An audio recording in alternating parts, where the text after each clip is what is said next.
Nabi Muhammad belum minta, diberi oleh Allah. Karena itu ketika dilempar bukan hanya dengan kata-kata. Penduduk Taif melemparnya dengan batu, lempar dengan kemarahan, lempar dengan segala hal. Apa kata Nabi? Karena alam nasyrah laka sadrak, kata Nabi, ya Rabb.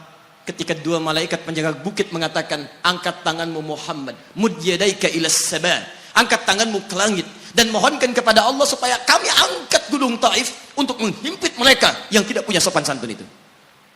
Murka malaikat. Bagaimana Rasulnya dilempar dengan batu, berdarah menetes, bentengnya Zaid bin Thabit luar biasa, tidak mampu menghalanginya. Apa yang terjadi? Nabi, alam nashrah laka sadrak. Kalimat mulia mengalir di lisannya. La, mohon jangan lakukan itu. Fa innahum qaumun la ya'lamun. Mereka hanya belum mengetahui saja. Saya bermohon kepada Allah, kelak di bumi Taif ini akan nampak laki-laki, perempuan, besar, kecil, tua, muda yang akan mengatakan beriman kepada Allah dan Rasulnya. Lalu lantas beliau berkata kepada Allah dengan kalimat yang mengalir syahdu, dengan darah yang masih mengucur, dengan kalimat yang berbelas kepada Allah, Ilahi, ila man takiluni, am ila ba'idin yu'limuni, a ila qaribin yu'zini, fa ana radin ya Rab, ma lam taghdab alayya, la hawla wa la quwwata illa billah. Ilahi, duhai Allah, ila man takiluni, setelah dari sini yang saya dilempari, saya dihujat, kemana lagi engkau akan antarkan saya? A'ila qaribin yu'zini, apakah ke tempat yang dekat dari sini dan saya akan disakiti lagi? Am ila ba'idin yu'limuni, atau tempatnya masih jauh yang harus saya tempuh, tapi di tempat itu saya akan dihinakan lagi. Ana radin, saya ridha ya Allah, malam taghdab alayya, sepanjang engkau yang tidak murka kepada saya. Alam nashrah laka sadrak. Manusia melempari, radin. Manusia menghujat, radin. Malam taghdab alayya, sepanjang engkau tidak murka kepada saya. Muhammad sallallahu alaihi wasallam. Musa berkata, wa yassir li amri, ringankan urusanku. Muhammad sallallahu alaihi wasallam dengan segala kemuliaannya turun ayat, wa nuyassiruka lil yusra. Wa nuyassiruka lil yusra. Karena itu Nabi Rasul dulu mukjizat tampak di depan mata. Ada yang menghidupkan orang mati dengan menyebut kalimat Allah biiznillah, biiznillah. Sampai maaf teman-teman sekalian, mukjizatnya ada, Rasulnya ada, di hadapannya Allah mau dicari dan dibunuh juga.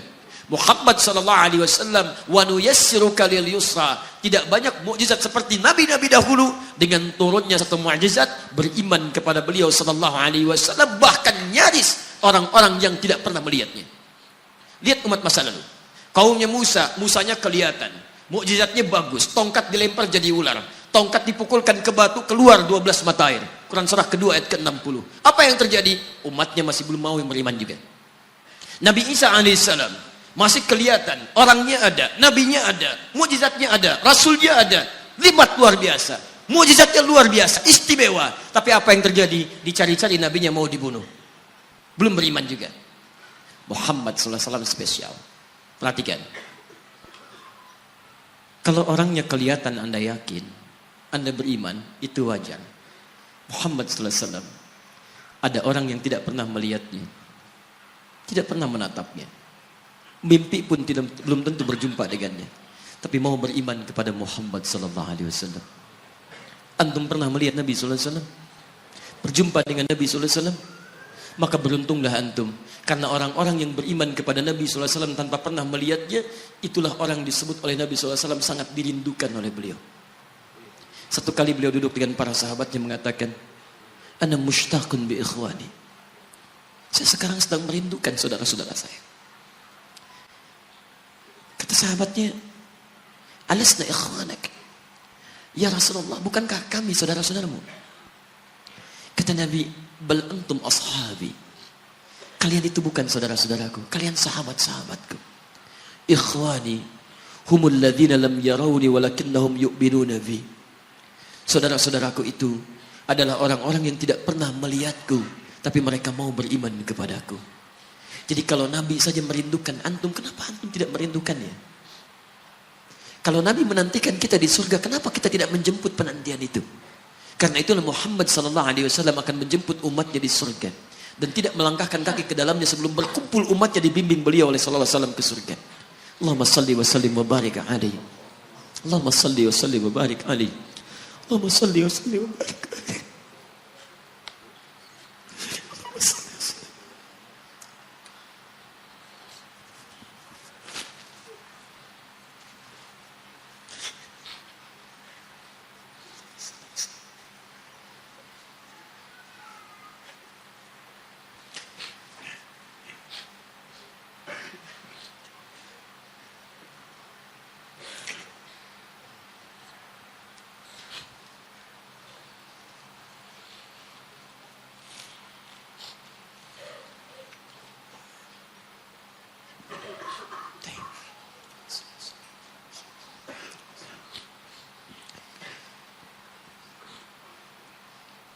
Maka diturunkanlah kemudian hudan yang terakhir.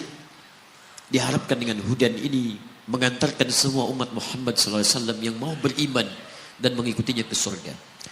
Karena Rasulnya spesial, umatnya spesial, maka diturunkan di waktu yang spesial dengan petunjuk yang spesial. Quran surah kedua ayat 185. Syahrul Ramadan alladzi unzila fihi al-Quran. Di bulan Ramadan, turunnya bulan Ramadan, bulan spesial. Unzila fihi al-Quran, diturunkan Al-Quran. Apa fungsi Al-Quran itu? Ternyata bukan bacaan biasa. Bukan koleksi yang Anda simpan di pinggir-pinggir masjid atau terletak di atas-atas dipan di rumah Anda. Maaf, hudan. Lihat ayatnya. Syahrul Ramadan alladzi unzila fihi al-Quran hudan. Hudan. Petunjuk kita. Sumber kebahagiaan kita. Sumber ketenangan kita. Sumber capaian terbaik alam kubur kita. Dan petunjuk yang akan mengantarkan kita ke surga. Dan hebatnya, kalau yang umat-umat dulu itu terbatas sifatnya, tidak pernah disebutkan linnas. Suhuf Ibrahim wa Musa.